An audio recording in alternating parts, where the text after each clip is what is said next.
An album a day is my exploration into the Korean music scene. This podcast will cover mainstream, indie, and some underground artists within the scene and provide both factual and opinionated commentary. The biggest benefit to sharing my thoughts this way is that it will hopefully expose you to more great music and exploration of your own. You're tuned into an album a day. Show start. Y'all, we back. It was a necessary break. And in the future, we'll get on to why that happened. But if you follow me on Twitter, then you know exactly why the temporary break occurred. But we back on it. We back on it. And we're gonna be done. we're gonna finish.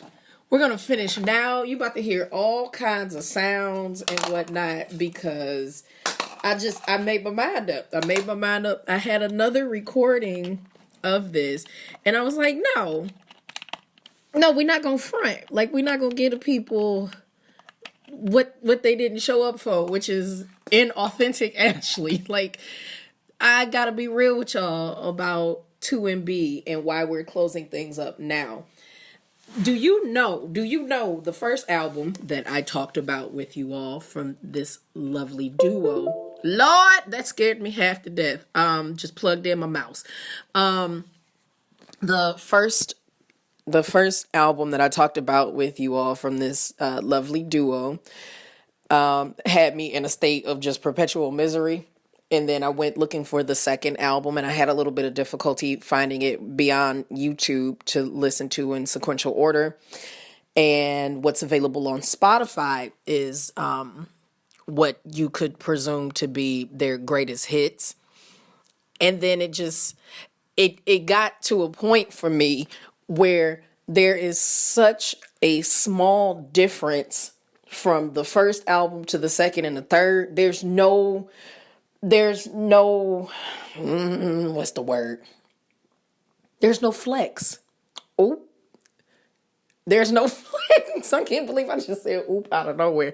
There's nothing that differentiates it from one album to another. I literally did not realize a song had cut off from one album and transitioned into the next because the sound is exactly the same. For consistency, that's amazing. For entertainment purposes, that's agitating. That's absolutely agitating. If I wanted to listen to the same song over and over again, I'd just pick a fave and put it on loop. And to put me in a space where you make me feel like I am experiencing Groundhog's Day via music is not the business. That's not the business. So I know the album Too Comfortable, the literal number 2 and then the word comfortable. It was released November 5th, 2009. It had 15 tracks on it. That's 15 tracks of same. There's a few features, like Suho featured on one.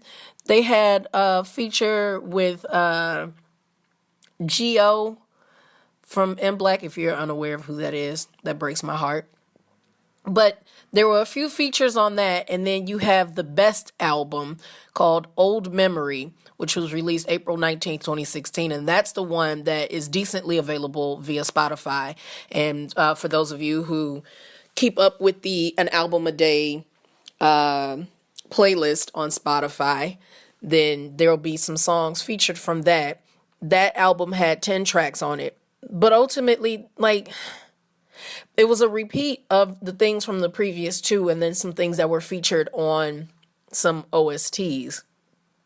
This was excruciating. I didn't mean to take such a heavy swallow. This asked a lot from me. And I'm really proud that I was able to do it because it's completely out of my desired listening. But I needed some diversity. So K-pop fans, on a scale of 1 to 5, with 5 being essential listening and 1 not worth mentioning, the A3-Day rating for their album Too Comfortable is a 3.5. Yeah. And then the A3-Day rating for Old Memory is a 4. The group's overall rating is a 3.5. gasp, clutch your pearls, shock, awe. It's that because nothing changes. I suppose if you're working on OSTs, there can't be a lot of like jolting variety and delivery. And like I said in the first episode concerning this group, this is how they collect their checks. Do you, boo-boo? But what I'm not gonna do, boo-boo, is listen to more of this. You feel me? Like it ain't gonna happen again. This is not gonna happen again. Like I might actually feel a bit of dread when their album comes across my ears again. And that makes me sad because like I don't want to have a reaction to any group where I'm just like, oh no, I'm not listening to that again. But this is the first group where I'd be okay if I don't come across anything. We know for a fact, going back in time to the earlier episodes in May of 2019, when we get to talking about Third Time for Your Mind from hip hop group One Time, that 2.5 ranked album, that ain't even worth it. Oh my God, it's not even worth it. It's not worth ever listening to again. But there are other albums within their discography that I would go back to. I don't foresee myself going back to anything on this. And that makes me a little sad. But it's conclusive. Like I said, I was going to do this. And I did it. You know, that's a good feeling to come to a conclusion, regardless of how the ranking is. Perhaps for someone else listening to this might really be their jam. I don't want you to feel like I'm snubbing your favorite group. That's not an intention whatsoever. That's not the intention for anybody that I will talk about. And even for the groups that I am an aggressive fan of, I'm still going to function with a level of discernment to give you something of quality to measure whether or not it's worth your time. And these albums weren't short. They were not short. They asked a lot of me. They didn't even peak on any of the Korean charts. There's nothing listed concerning sales. It's as if no one really pays attention to them so long as their contributions are collaborative efforts or OST efforts. And that blows bubbles. It really does. There was a recently dropped song that you can find on YouTube in all countries that allow you the accessibility. Something that came out this year. I believe it was March. Like, I don't even want to open a tab and look. No jokes. But you can at least see live performances of their songs and whatnot. And I'm glad it's over. I'm glad it's over. Despite it all, special shout out to my Patreon patrons, the student body and the scholars. You keep my vision of becoming your favorite Korean music historian, exploring all the industry from A to Z, a real thing. If you're interested in supporting the growth of this podcast and supporting content, please visit patreon.com/multifacetedACG. And for as little as $1 a month, you can save me from losing my mind listening to songs that hurt by being able to efficiently and effectively record at a swifter pace by making sure that I got a strong microphone to do it. Because I know y'all can hear a little bit of the echo of the space that I'm in.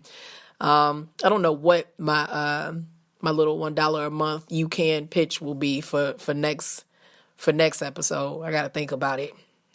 I don't know what it's going to be, but I do know who it's going to be. Oh my God, you guys, we're going to explore my ultimate female bias group, the original. Like, I know in past documentation, aka video on YouTube, I have proclaimed Red Velvet as my ultimate bias group for females, but I might have to take that back. Like, they my faves and I do enjoy them, but this next group that we're going to talk about, there's no denying that they'll always have a space in my heart bigger than any group could ever fulfill.